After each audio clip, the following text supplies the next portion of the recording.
Chapter 23. Julius and the 12 political criminals.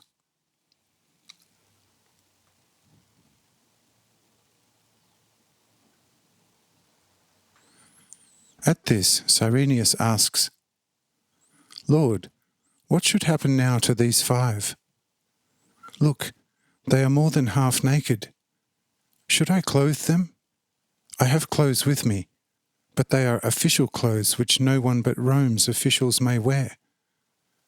Therefore they cannot be used. I also have Roman servants' tunics, but these 5 seem to me too eminent for such tunics, with their tangible high wisdom. What should we do here?" I say, a tunic has no other significance than that it covers the nakedness of the body, whether it is an official tunic or a servant's tunic. It is of no matter whether you cover the 5 with an official tunic or a servant's tunic. A servant's tunic seems better to me than an official one, so give them the servant's tunics. For an official's tunic, they will be the joke of the world due to the tunic, and they are too good for that. Although actually no one in the world is good. In time they will have to suffer enough ridicule in my name, and I don't want them to be ridiculed before time. When Cyrenius hears this, he immediately sent several servants to fetch the best servants' tunics. In a few moments the tunics are brought, and Cyrenius has them distributed among the 5. But the 5 say to him with gratitude, "The Great One among us will reward you. For in our torn rags we were hardly able to hide our private parts from the world, so our most friendly thanks to you for this." After this, the 5 take off their old rags behind a bush, and then appear as good-looking Roman court servants. When they come up to us quite satisfied, we turn to the other political criminals who already await us with great longing.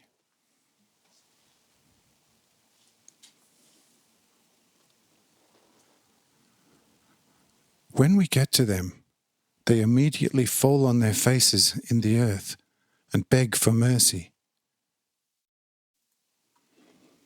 There are actually 8 of them, but there are some more who had just travelled with them and thus were arrested along with them. Here I say to Julius, "Friend, it is your business to listen to them and then to bring them to responsibility in the correct way."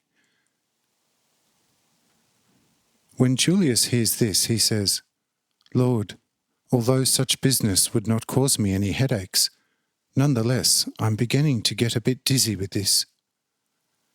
You here, an angel here, Cyrenius here, your extraordinarily wise disciples here, the 30 young Pharisees and Levites also here, and now the 5 here, and I don't even want to mention the wise Jarrah.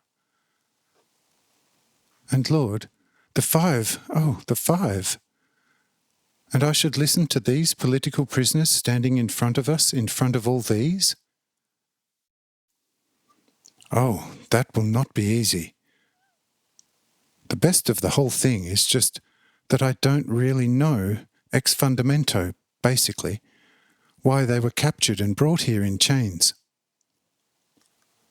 The whole thing consists in them being envoys of the temple, and must have spread evil rumours about Rome under temple orders. But there is no witness here. How can we bring them to confess?" Mathael, standing behind Julius, says, "Don't be afraid. What concerns the witnesses? We 5 are here, but not to their disadvantage, instead only to their advantage. You see, we ourselves witnessed and heard how these had to take on the order so they could avoid drinking the accursed water. For we know them all the better, at least externally, since we were sent to the Samaritans almost at the same time as them. As innocent as we five are in everything that happened to us, these must be just as innocent. Now you know enough, and you can now begin your examination in all peace and do not have to be embarrassed by our inner wisdom.